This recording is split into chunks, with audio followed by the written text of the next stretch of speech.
మనం గతంలో ఒక నానుడు ఉండేది 99 రూపాయలకే బాటా రేట్ అని. మరి ఇప్పుడు 99 పైసలకే ఏ రేట్ అనాలో అర్థం కావట్లేదు అధ్యక్ష.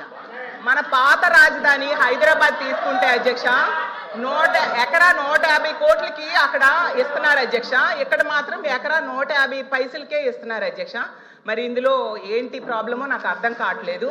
అలాగే ఇంకా పునాది స్థాయిలో ఉన్న అమరావతిలో కూడా ఇస్తున్న భూముల ధరల కంటే మా విశాఖపట్నంలో ఇంకా తక్కువకి ఇస్తూ ఉన్న పరిస్థితి అధ్యక్ష. యాక్చువల్గా భూ కేటాయింపులు అనేవి వెనకబడిన ప్రాంతాలు, మారుమూల ప్రాంతాల్లో తక్కువ ధరకి ఇస్తారు. ఎందుకంటే ఆ ప్రాంతం అభివృద్ధి చెందాలని, అలాగే అక్కడ చీప్గా కూడా ధరలు భూములు ఉంటాయి కాబట్టి ఇస్తూ ఉంటారు అధ్యక్ష. మరి ఇంత కాస్ట్లీ ల్యాండ్ని ఎందుకు తక్కువకి ఇస్తున్నారో ప్రభుత్వమే చెప్పాలి అధ్యక్ష. ఇంకోటి ఏంటంటే టీసీఎస్కి 99 పైసలకే ఇచ్చామనేసి బాగా బ్రాండింగ్ చేసుకున్నారు, మంచిది అధ్యక్ష.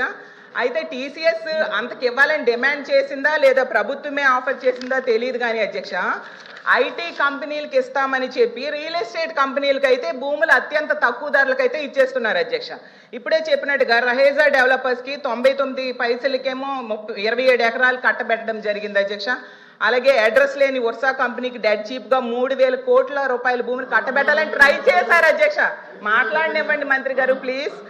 1 minute.